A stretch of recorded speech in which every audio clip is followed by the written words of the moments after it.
Okay. Hello and welcome to the Rewrite Your Story community. This podcast was created to inspire others to take power back into their own lives.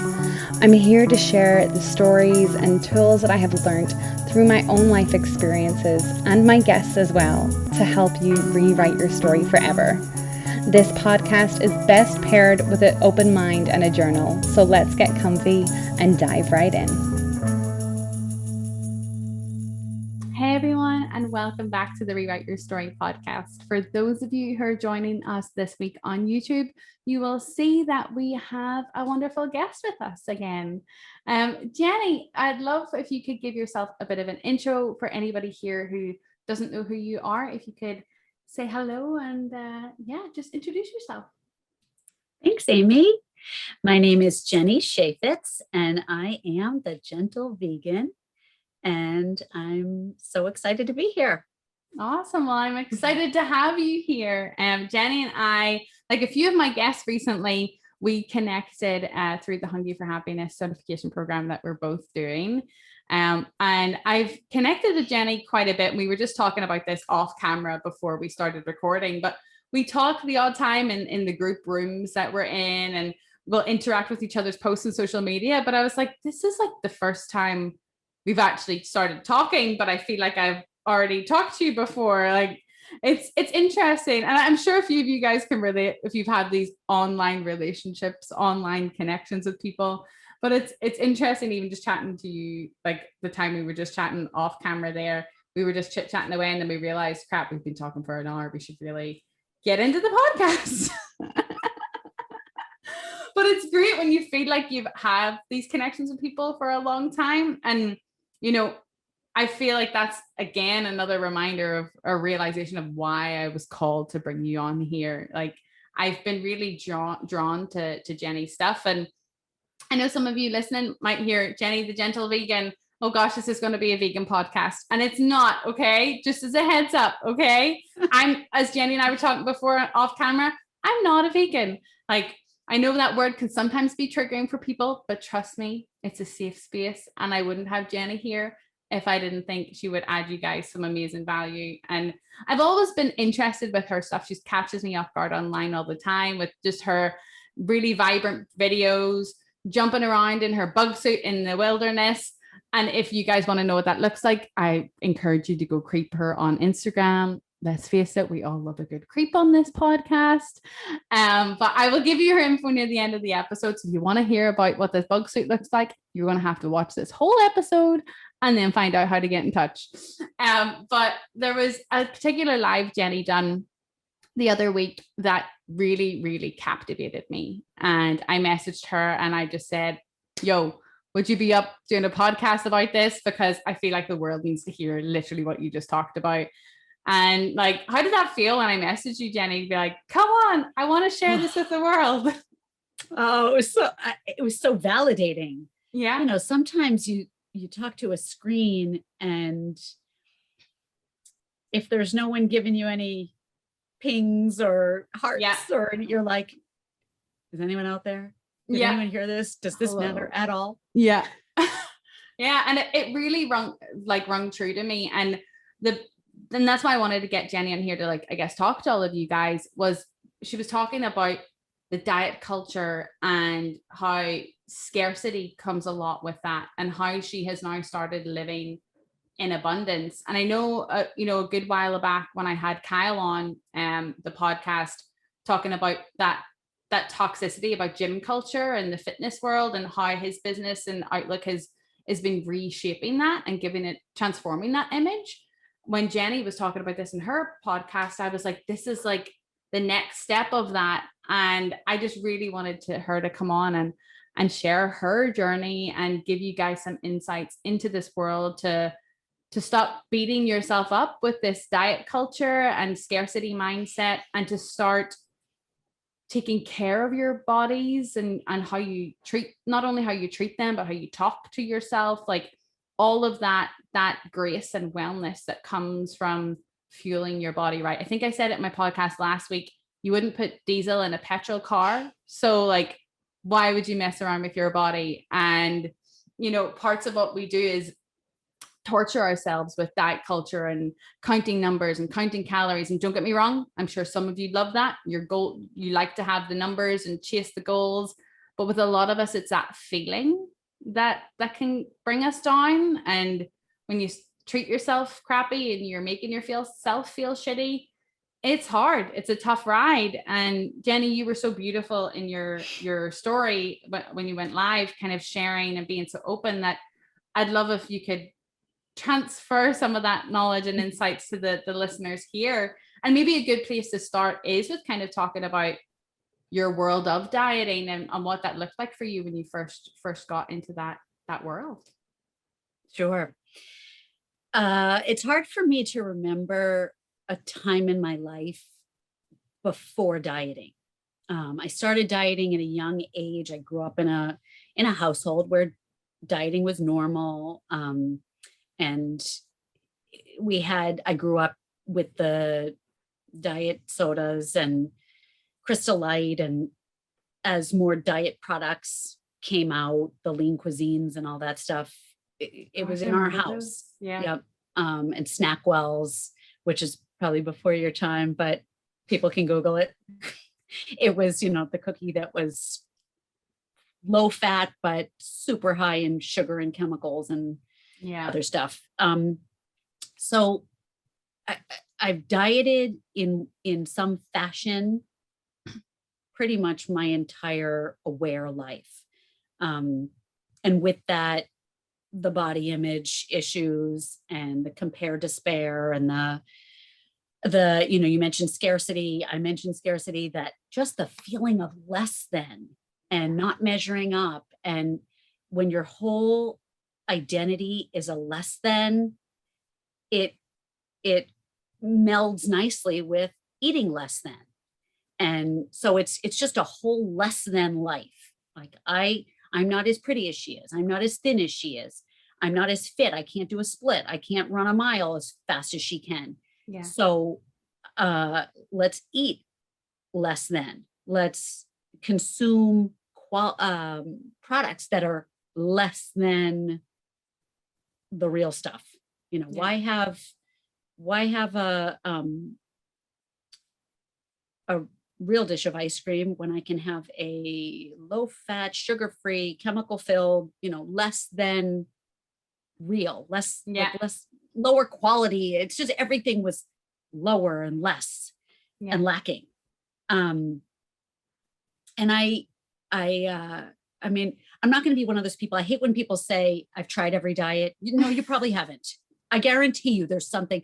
I used to follow someone like religiously. I listened to their podcast every day. And she'd say, I did every diet except Weight Watchers. Okay, Weight Watchers is the most universal diet. If you haven't done that, you haven't dieted. Yeah. I mean, come on. Like, if you haven't done some version, I mean, I've done so many versions of Weight Watchers, like that alone took over so much of my dieting life. But, you throw in Overeaters Anonymous, throw in intermittent fasting, throw in keto, throw in paleo, throw in whatever, no sugar, low sugar, the high sugar, all the whatever. things. So I don't know if high sugar is a diet, but it should be. That sounds like a good one. That would be abundant. So yeah, you do all these diets and you just look for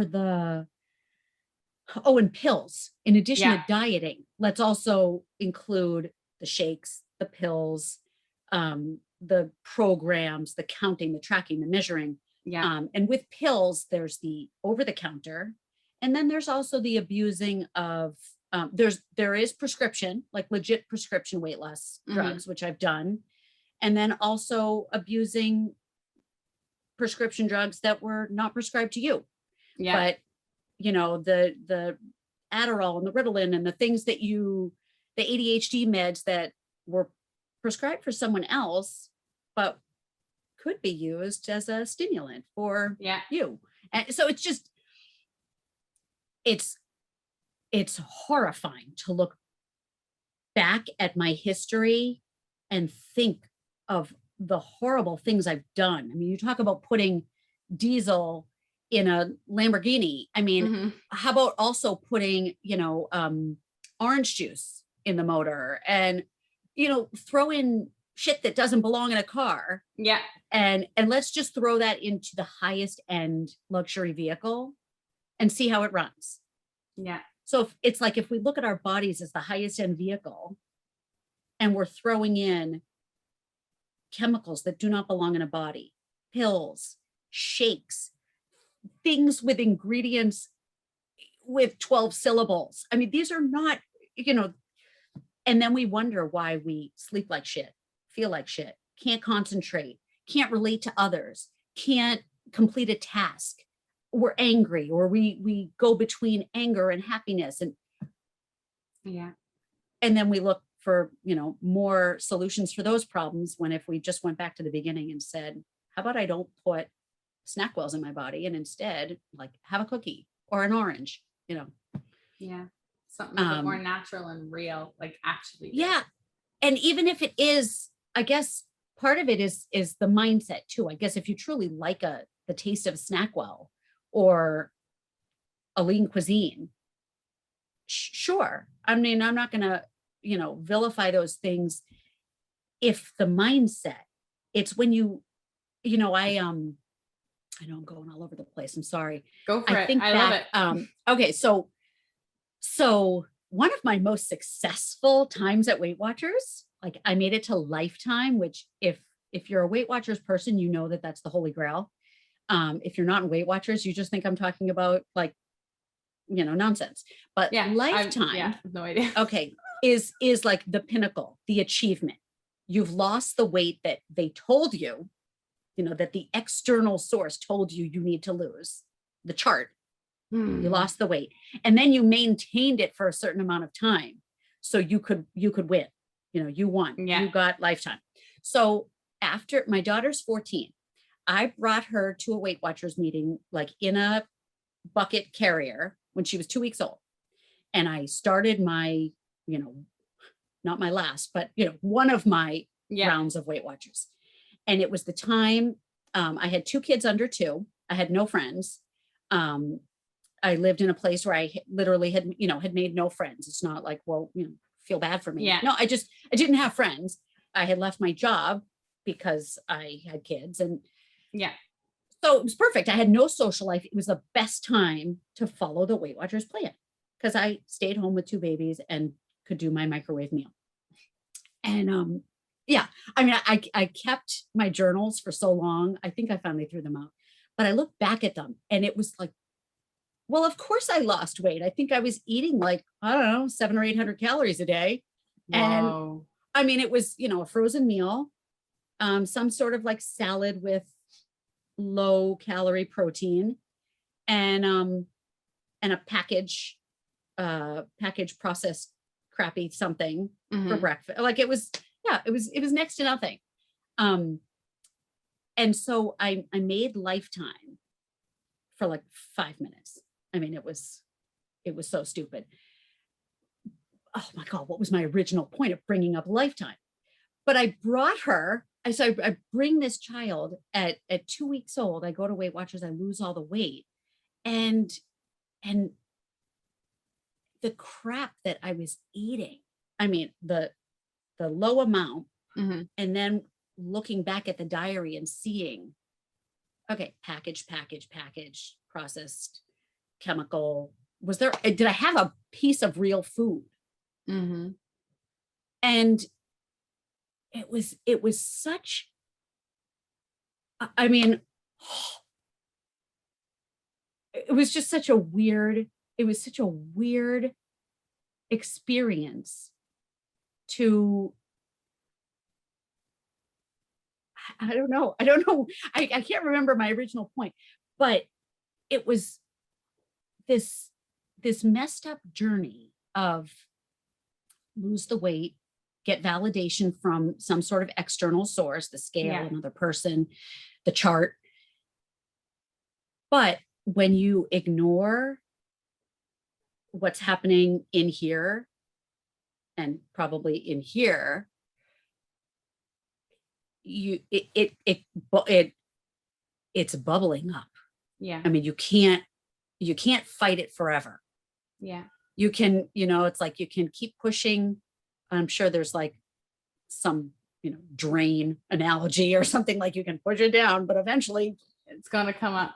Yeah. Yeah. I mean, you can put the toilet seat lid down, but if it's going to overflow, it's happening. Yeah. That lid or the towel isn't going to help. Yeah. And so, the bubbling up is the binging. Yeah. And I know it's like taboo. Like I never told anyone. I didn't talk about what I did other than, oh yeah, I'm following Weight Watchers. I'm counting out my, I actually had to ask them. This was like a funny point in my Weight Watchers journey, is I actually went up to my Weight Watchers leader and I said, it says a cup of strawberries.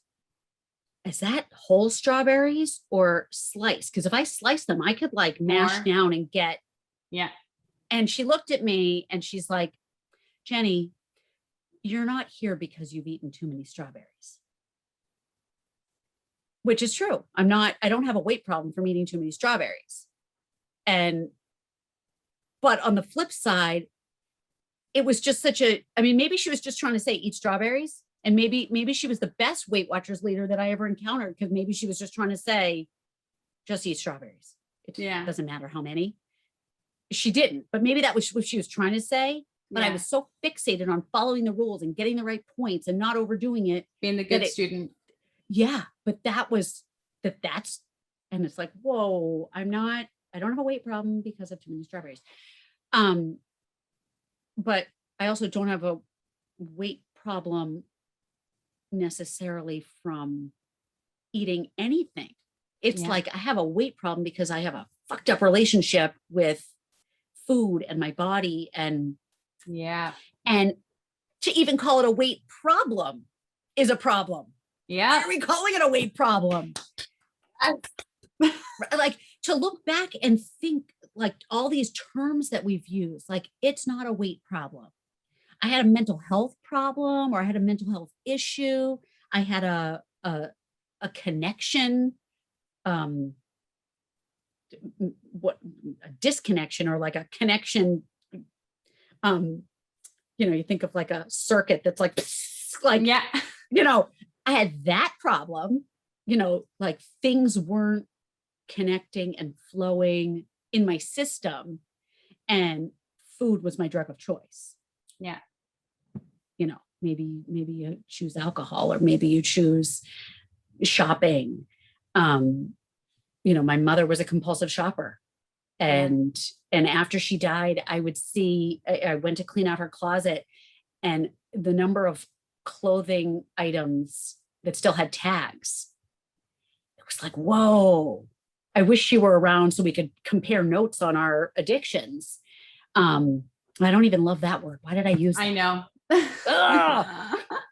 You're in the process of getting better with these words. Right. I am. Like, sorry, Jenny. I didn't mean to yell at you, Jenny. Don't yell at my friend. Right. Jenny, you're fine. You're fine. Just the way you are. But, we choose these things to numb our numbing sources. Yeah. And, food provided me with a lot of comfort when I didn't know how to comfort myself in a more healthful way. Yeah. And so it's been a really long, windy journey of jumping to different diets. And I remember telling someone a couple of years ago, so not that long ago, I don't remember when I've gone back and forth to Weight Watchers so many times. It was always the fallback. Like when I didn't know what else to do, it was always the fallback. I have a question for that. Oh, sure. How, what made you keep wanting to go back? Because it's one of those, for me, when I've done diets, and I don't know if anybody listening can relate, but if I do it and it didn't work, and for me, working is to be sustainable, what would then make you want to go back to it? But because I'm sure there's bound to people listening, they're like, oh, I've done this same thing over and over, but I get no results. Like, I'm not getting the same results or what I want. But you were trying, and Weight Watchers is the one you've tried multiple times, like you say, multiple variations of it and all of that stuff. What was it that made you keep wanting to go back? I mean, that's the Albert Einstein quote about insanity. Yeah. Probably because it was so defined. It was so clear. It was the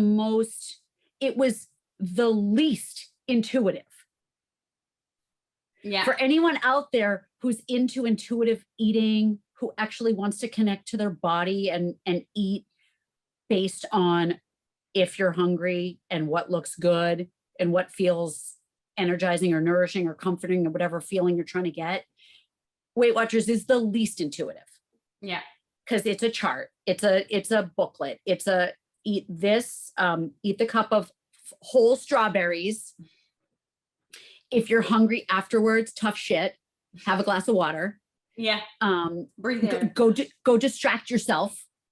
Go for a walk. Go take a nap. Go watch a show. Go read a book. But don't like listen to your body. Yeah. Because that's too many points. Find that in the book. Like, listen to your body. Ooh, that is not allowed. Too many points. You don't have that in a day. Yep. Yeah. You've overdone it. So why did I go back to it? Because it was clear. It was, I say, it's funny. We don't want to use labels. It's nice to not live in labels. Yeah. But one of the things in our Hungry for Happiness program, we do talk about our identities. And so I guess that's a little of a label. Yeah. So I've always been a rule follower. That's one of like my, my safety. I don't break the law. I don't do illegal things. I don't break commandments. I don't I follow the rules. Yeah. I mean, every once in a while I go over the speed limit, but that's about it. I know. Don't tell my teen driver. But with Weight Watchers, there are rules. Again, like intuitive eating, that is way too scary. That's so vague. Yeah. But with Weight Watchers, you're telling me what to eat, how much, and when to stop. And when I even had a friend say to me, a friend of mine successfully lost weight with Weight Watchers many years ago, kept it off, and she hasn't been back. Like she's just developed good habits, and it is pretty intuitive at this point, but she lost her weight through Weight Watchers. And when her sister was trying to lose weight, her sister had put on weight, and she would vent to me about her sister. I don't know why she can't lose the weight. Just do Weight Watchers. You eat the points and you fucking stop when you're done with the points. And I was like, like it would just, when she said it, it sounded so ugly. Yeah. She's like, it's so simple. Just follow the plan. And when you're out of points, get out of the fucking kitchen. And I was like, anyway, so I like tough love. So that I like that, but yes, it will work for everybody. Right. I mean, do not listen to your body's cues. Yeah. Follow the plan. Yeah, that's tricky. And everybody's body's different. Like there's that expression, like different strokes for different folks. Like what works for you won't work for somebody else. We are not. And that's the one thing I think with dieting, like some of it will work for some people and like based on their genetics, based on their medical stuff, like, and great. Like we're not here to like bash the things that actually will work for you as an individual. But if someone comes to you, like the diet culture at the moment is quite dangerous. And especially this one size fits all approach, like follow this one exercise routine, eat these exact supplements, eat this exact food plan. It's not going to work for everyone. And it could cause you more harm than good in the end. So I don't know. I'm like zigzagging through. It's okay. I told you this would happen. I'm skipping over the part where I did go vegan. I can come back to that. Yeah, that's okay. Don't worry. So right now, living as a vegan, one of the craziest epiphanies that I had is that this is, and some people think of it as a diet. If you think of it as a diet, that's not being a vegan. That might be living like, plant-based. Yeah. And that can be a diet if someone lives in that mindset of diet. Mhm. But for me, it was all about the compassion and the animals and the planet and all that. And so eating in this way is the first time I am not eating and supporting a weight industry bottom line. Yeah. So it is the first time I am not buying products that will make someone rich. So, you know, when I was on Weight Watchers, I bought the Weight Watchers snacks and meals. Yeah. When you do like paleo, keto, Atkins, I found myself buying their bars, buying their shakes, buying their products to make them rich.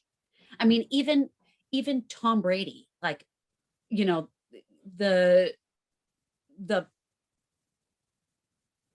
peak of all athletes and praised for his nutrition and wellness regimen. He's got products. I mean, and even in the vegan world, there's plenty of products that you can purchase. Yeah. But it's like, I don't know, for some reason, I find myself so comforted by the fact that I can eat this way and it's not an external benefit. Like there's no one external benefiting from my choices. And you got to remember their businesses. Like, yes, they are made for you to continue to spend money. Otherwise they won't exist. And the only way to continue spending money is to continue to fail. Yeah. Like it's not sustainable. And that's the beauty of it for them. And so that's why I went back to Weight Watchers. Every time they changed their plan, now strawberries are free. So the next time I did Weight Watchers, there was no counting strawberries at all. Oh. But you know what? As a vegan, there's no counting strawberries also. There's no counting anything, including strawberries. So it's just, it's mind-boggling. And look, I know people, I've reached, once I got over this hump of dieting, and it was like, I mean, I felt like I was floating through the universe. I mean, I'd been given wings. I reached out to some friends who were my Weight Watchers buddies, like my accountability partners. Yeah. And I reached out to them and I was like, hey, I'm actually feeling the best I've ever felt. And by the way, I haven't lost weight. Like it's not a weight thing. I'm even, like, disclaimer, I guess I don't want to bash veganism for anyone. Like I haven't lost weight. I have lost the burden of dieting and animal suffering. And I don't want to dwell on that for anyone who's not, you know, in alignment with that. I don't want to trigger anything. I'm not looking to insult anyone. For me, that was a weight lifted, like the love I feel inside now, knowing my plate is cruelty free. Like that feels so much better than a Weight Watchers smart one. Yeah. And so I reached out to these people and they were so not interested. Oh, wow. It was only a couple people, but they were like, I freaking love my diets. I love my Weight Watchers. I love my green program or my purple, whatever the hell they're at now. Cause I really have lost track. But they love their plans. And I mean, I don't know. I guess like there's another friend of mine who she's a trainer. She's freaking gorgeous. Like she's beautiful. She's fit. She's amazing. But, I had seen her after she stopped training at my gym. This was a couple of years ago. Mm-hmm. So she stopped working there. So I hadn't seen her for a couple of months. And when I saw her, she was leaner than when I had seen her since. Yeah. And she commented on it. It wasn't, I just was kind of like, oh, I've missed you. How are things? And she's like, oh, I'm, the leanest I've been, or, I drop some more BMI Wait, points. yes. And I was like, oh, what are you doing differently? And she said, and this was someone who I had looked up to and I thought she was so aligned. And she was like, I am just eating fucking salads all the time. And I was like, oh, and she said it with a grimace. Feeling crappy. Yeah. Yeah. And I was like, oh, so cool. Like, so you drop some BMI and you're eating lots of salads and you sound really grouchy about it. Am I supposed to be happy for you? Like, was this like goal met? Well You're done. choosing pain to meet your goal. You're choosing the suffering to meet your goal. And that's like what you talked about before. That's that scarcity. You're like, I can't, you're putting yourself, you're almost like punishing. When a kid gets grounded, you can't do that. Blah, blah. So it's like, oh, I want to do that. No. And like, why would you deprive yourself of something if it's bringing you happiness, if it's bringing you joy? Like, we love hurting ourselves. We almost do that intuitively. Oh, for than sure. actually looking after us. I used to love, like, it's kind of scary. It was a high for me to go to bed with my stomach rumbling. Ooh. It was like, that was a rush. I'd lie in, but like right now I'm feeling my stomach rumbling because where I am, it's my lunchtime and I'll go eat after this. This is not like ooh, this feels so good. I'm going to power through it. Yeah. No, I'm feeling stomach rumbling. It's time for my next meal. And I will provide myself with food that looks good, sounds good, feels good, tastes good. Like, I mean, I might choose vegetables. I might choose the healthy foods, but not because of an external someone telling you barometer. Yeah. Yeah. I love that. It's like, it's important.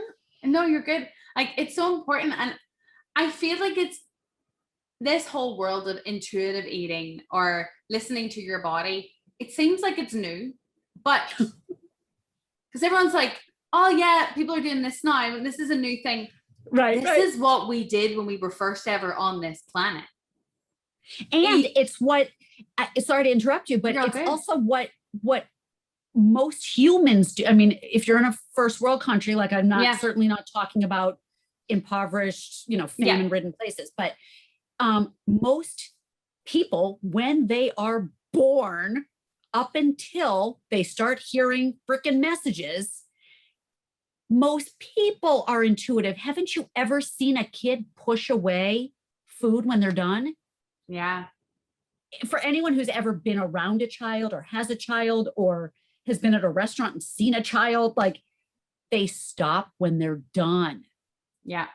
They eat when they're hungry. They stop when they're done. So we have the capability of intuitive eating from birth. Yeah. And we push it aside for the noise and we let the messaging here's a scary story. My son, God love him. He's always loved fruit. It's weird. When I was pregnant with him, I ate fruit obsessively. Like, that was my craving. Like, I'd buy 2 pineapples at a time. Like, it was, and they were all for me. Don't touch my pineapple. And what do you know? He comes out loving fruit. What do you think I ate with my daughter? I ate cookies. I ate crap. What does she love? Cookies and crap. It's weird. Anyway, so here he is. We're visiting his grandparents during the summer. And my father's always bought fresh fruit. Like, we're just a wicked fruit obsessed family. So my son is like, I don't know, 2, let's call it 2. And he's sitting at the kitchen counter and he's eating a plum and it's like, going all over him the way a kid who doesn't care. Yeah. And he finishes the plum and in his little, like, 2-year-old chubby fingers, he's like grabbing at blueberries and grabbing for a peach and all the, like, summer's best. And his grandmother, God help me if she ever hears this, So I say grandmother, I'm not naming which one. Yeah. But it's deliberate. His grandmother tells him to stop in like a very angry voice. Stop eating so much fruit. That's disgusting. And I'm like, okay, he's fucking 2 years old. He's not binging. Yeah. He knows he's still hungry and he's grabbing fruit. Yeah. How about we back off? And wouldn't you know, that grandmother has suffered with eating and exercise disorders for eternity. So I was like, wow, thanks for projecting your shit on my son. But yeah, thanks for that gift. And it's weird though, because like someone having a packet of chips and then having another packet of chips, some people wouldn't even blink twice. So that's interesting. Mm-hmm. Wow. She was so caught up in her own disorder. Yeah. She's watching him plow through a few pieces of fruit and calling it disgusting. And I was like, okay, it's not like he's having a face full of Fruit Loops or something. Yeah. Which is fine too, if that's your jam. If that's your jam. And like, I think that's the whole thing that Jenny and I are trying to say here is like, and by the way, Fruit Loops are vegan. So. Oh, good to know. Like, that's what we're trying to say though, is like, whatever's your jam is your jam. Like, we're not saying stop eating the things that you enjoy eating. And this is one of the things I talked to Jenny about this off camera that I love about my personal trainer, Kyle, who I had on a bunch of episodes ago. Like, he made me write a list to him of all the foods that I like, the foods I dislike, the foods I have intolerances to. And he built, we don't call it a diet plan, we call it a nutrition plan around the foods that I like. He's taken all the counting and all that stuff out of it for me. And I've actually struggled eating the food on my nutrition plan because I'm like, whoa, this is so much stuff. There's a lot of food here. And I'm like, this is how I should be fueling my body. Like, if we want to talk about like, you know, that treating yourself like a luxury brand, you know, like you'd mentioned about the car, like putting juice in an engine, like knowing what you've got to put in your body, and it makes you feel better. Like that feeling from like diet culture, from eating crap, like chips. And like, I know Jenny and I talked about the companies who the bottom line you're helping, like with Weight Watchers and a bunch of other brands out there, Juicy Plus, all the pyramid schemes, all the everything. They're trying to have you build something, pay their bottom line for a reason. But food in general, you look at potato chips, you look at chocolate, you look at candies, where you open a family size bag and before you realize it, the whole thing's empty. Now, I'm also a fruit lover. Sometimes I will eat one bit of fruit and eat the whole thing, but it's less common to see someone eat a banana and also want to grab another banana right after. Like, these foods that we're devouring in big sittings are designed so that you will eat more of them, so that you will crave it, that they become addicting. Like, and some of them are great. I love chocolate. I love my stuff. Like, I'm not going to stop eating Monster Munch. Like, I love it. And when I find it in Canada, I'm super happy. These chips would like change your life. They are so good. I don't know if they're vegan, but they're incredible. Let's check on that. Monster Munch. Yeah. Pickled onion. Oh, if you know, you know. Okay, guys. Yeah. You like, they cost me like a pound, like £1 back home in Ireland, but here they'll cost me like $5 for like a bag, but it's worth it. It's worth it. I will eat them, but I will listen to my body. And anybody on here who's listened to like my health journey with my heart and all that other stuff on here with my medical conditions, I've tried a bunch of the pyramid scheme companies to get more energy, drink the shake, drink the thing, because I needed more energy. And when I stopped, now obviously I don't advise this to everybody, but I was on some hardcore medications and everything else. I just cut back on so many things and I started listening to my body. And I'm like, do you know what? I really want broccoli. Like, I know it's breakfast, but I really want broccoli right now. So I'm going to eat broccoli because that's what I want. And it made a huge difference. My weight got better. But the weight wasn't even the main thing. It was everything else associated with it. My energy, my sleep, my cramps, my pain, all of that got better. Like, and it's when they talk about wholeness, when they talk about feeling whole, feeling connected, it being in alignment, it's that feeling where you're just whole. You're listening to your body. Your body literally tells you things. and saying, I'm in pain, but then we numb it Mhm. with painkillers and keep doing what we're doing. My body's like, I'm hungry. Oh, well, no, you're not going to eat, or I'll pop this Yeah. diet pill that will suppress Yep. my appetite. It literally is telling you what it Yeah. needs. Just like a baby when it's crying, it's telling you, figure it out. Why aren't you listening to your inner voice that's crying out for what it needs? Like, why? It's so weird that we do this. Do you have any insights, Jenny, that you'd like to share? And I'm sure we could almost make a whole episode on this topic, but that you think why we don't listen to that voice, or why we like to suppress it, or even what that was for you with your journey. Oh my gosh. It's a loaded question. I'm sorry. Yeah. I didn't prepare for this one. Heads up would have been nice.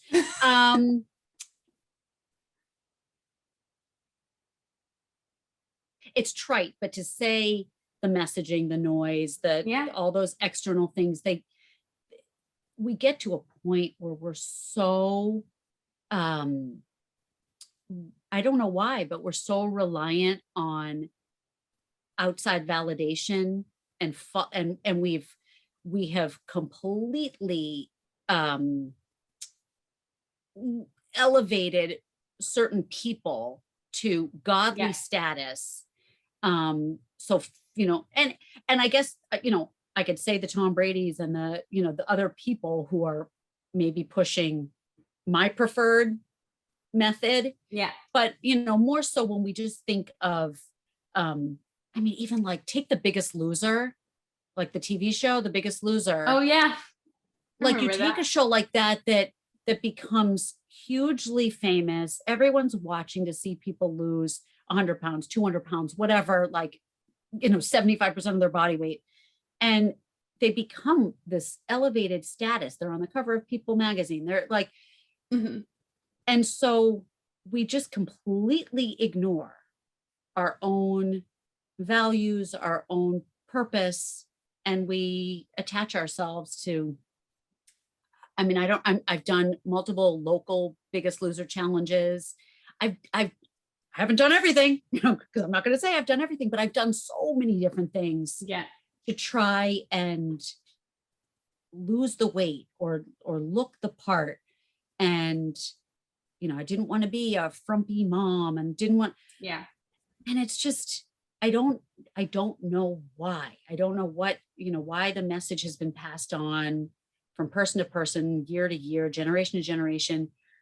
But without wanting to sound so, I hope this doesn't come across as condescending or anything, but I finally saw the light. Yeah. And so to be on the other side and not follow the diets, not, there's people I have to unfollow on social media if they start in with the before and after pictures or Transformation Tuesday and all that crap. Like I can't, it's triggering for me. So I can't see it because I've hurdled over it.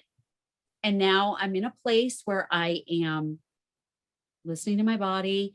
I used to do extreme exercise. That was another form of abuse. Sometimes double workouts in a day, and also that I could eat lunch or, this past Thanksgiving, American Thanksgiving. Granted it was COVID, but it was the first time I didn't work out Thanksgiving morning. Yeah. I had never not done like a boot camp or something before Thanksgiving. Wow. Because that's, how do you go into a big meal like that without pre-punishing? Come on. Yeah. You gotta. So I can deserve this. I need to earn it. Right. Yeah. Right. I need to earn dinner. And I know you'd mentioned, and I don't want to skip over it, that you'd mentioned about, you don't want to offend anybody with what you're about to say, what you were just about to say. But Jenny, if people take offense to that, fuck them.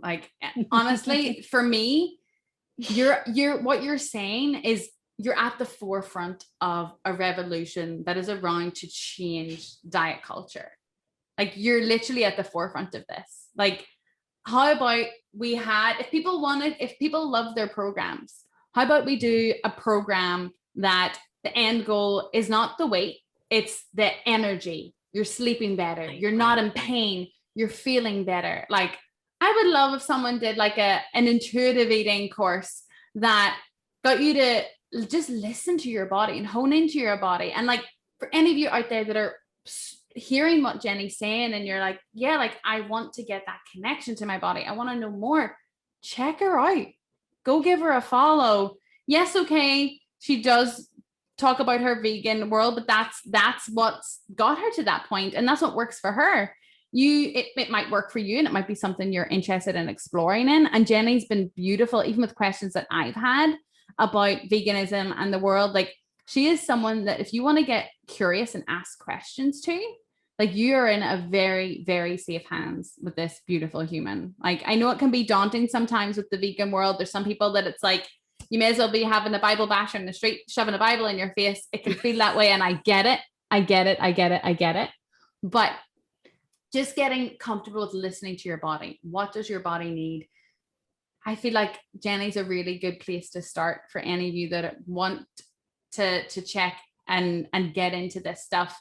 You know, we're giving you snippets today on how to get into your body and listen to your body, and hopefully helping some of you try to switch some of that programming that we've had. You know, like I mentioned earlier, we were born to be intuitive. We were born without any of, like Jenny said, the noise. You don't, kids push their food away when they're done. It's life and the things that have happened in our life that have got us to where we're at now. And it's just a case of unlearning. It's a case of refeeling with your body, reconnecting. And that might sound weird to some of you. It might sound like something you really want to do, but where the hell do you begin? Where do you start? And I really want you guys to just explore, connect, reach out to Jenny, you know, and you might pick up stuff. I'm sure she'll have some courses coming down the line. There's some coaching coming. So for any of you guys that want to explore more, know what these things are, reach out. And I guess, Jenny, where do people find you as well if they want to get connected with you and start creeping on all your info? Yeah. So I go by The Jentle Vegan, but because my name is Jenny, Jentle is spelled with a J. So The Jentle Vegan with a J. And I also have a private Facebook group. Oh, I don't even know if it's private. Facebook did some weird thing to me. It's some weird thing. So I mean, I don't know, maybe it's public, but it's supposed to be private. And that's called The Jentle Vegan. And it's more of a support environment. If people are looking for more food and body issue support, more of a, you know, a community feel. But awesome. Yeah, so Instagram is my playground of choice right now. Yeah. So. Awesome. And like I said, guys, if you want to ask questions, if you want to get curious, if like veganism doesn't even need to be for you, like your content's for everybody. Like it's more so that intuition and being connected to your body. And like I said, if you want to know more about this bug suit, get on there. Like, you know, it's not just about veganism and being intuitive, but I get that vibe from you. It's like, whatever the fuck I want to do. Like, this is what I want to do. And this is what makes me happy. Like, you go live your life. I'm doing mine over here. Like, and I love that about you. Like, it's just that fresh feeling. Like, I think you watch people on Instagram and stuff, and it's like, oh, it's just their highlight reel. This is all fake. Like, I want a real person. You want a real person? Go follow Jenny. You want realness? No bullshit? Go follow Jenny. And you want to have maybe a giggle along with it? Go follow Jenny. Like, so Jenny, before I let you go, are there any last pieces of advice that you have that you'd like to share with the listeners? One more thing I want to add is, you know, do you ever notice that this whole like be kind, kindness, compassion, it's kind of like a trend. It's like a movement. Yeah. It's not new. Like, yeah. It's not a new concept to be kind to someone else, but maybe being kind to oneself is this new idea. And so that's my approach to diet, exercise, weight, body. It's just compassion. Just if you want to eat a cookie, if you want a sundae, go for it.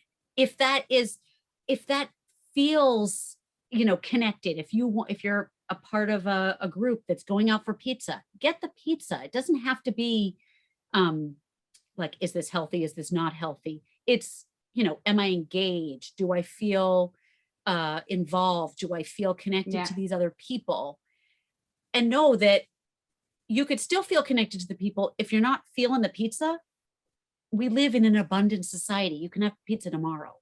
Yeah. Like having that mindset of, I used to go to the movies and like have to get the popcorn because I'm at the movies. You know, I could drive by the movie theater and actually buy popcorn any day without seeing a movie. Oh, there's a thought. Like you could get movie popcorn without going to the movies if you want the movie popcorn. But you don't have to have the movie popcorn just because you're at the movies. That's the scarcity mindset. Yeah. So, Well, sorry. I want that to be your homework for this week, guys. Like, I know I always set homework for you every week. Some of you do it. Some of you really do it. And I love hearing your feedback. But what Jenny just said, like listening to your body, if you want the popcorn, go get the popcorn. Like try it for a week. Just try. And like even me, if it's breakfast time and you want broccoli for breakfast, do it. Like just because someone said these foods are breakfast foods, if you want something else, like your body is telling you want this for a reason. So try it for this week, even a couple days this week. Like let Jenny and I know, like tell us below how it went, or even now, like how it even feels, that thought of doing this. Like I'd love to hear like what you guys think of even trying to be intuitive. Is it something that I don't even know how to feel with my body, or like where you're at? Like I'd love to know, like if you could share it below, that would be great. Like to know where you're at. But this is, again, like take it or leave it. Like anything I say in my episodes, this is just something that I feel that's worked for me. And, you know, I've connected with someone who I feel just their story needs to be shared. But if this is something you're into, great. If it's something you're not into, skip it and listen to the next podcast. Like who knows? And if this is something that you feel that someone in your life could benefit from hearing, pass it on to them, share it with them, because you know, I wanted to share Jenny with the world, with you guys. So I'm sure some of you might want to share it too. And yeah, like give it a whirl, try your homework this week and just let us know how it goes. And you might find out that you really intuitively want something that you've never really had before. And you're like, yeah, I really want pickles. Why do I want pickles? But you know, you might want pickles. I love pickles. Maybe just me. I love the saltiness. I used to eat chips a lot because of the salt. And then I was like, when I was intuitively listening to my body, I was like, what's salty? I'm like, ooh, pickles. And then like I devour those things. There's also like, I don't know if it's a local company near me, but you can get jars of pickled other things like pickled asparagus, pickled green beans, pickled cauliflower. Like there's other cool pickled stuff. What you consume is so important, not just, you know, nutritionally, but what you consume on the internet, what you consume in media. And if you're looking to follow some more accounts that will fuel your soul, like get your butt on over there. Like do it. Like you'll thank me later. Okay. just do it. Just do it. And for any of Jenny's kids listening, you're like, oh my gosh, my mom's on a podcast. Blah, blah, blah. Like your mom's cool. Like, I don't think you realize this. I just want to let you know, like I'm in my 20s. Like, and I think your mom lights me up. Like, you're pretty goddamn lucky, kids. Pretty lucky. Oh. She's old, but she's cool. Yeah, very cool. And I wouldn't have even like, I knew you had kids and stuff, but then when you were like off camera, when we were chatting and you were saying how old they were, I was like, really? I would have thought you were younger. Like I would have thought you were well younger. Like I wouldn't have thought you were too much older than me. And I'm 30 next month. Thank you. So yeah. Yeah. Hey, and maybe it's all this intuitive eating, Jenny, that's making you look and feel better, you know? I'll tell you, it's giving up the diets. Mm-hmm. Yeah. Tuning out the noise, going inward instead of focusing on the external. Yeah.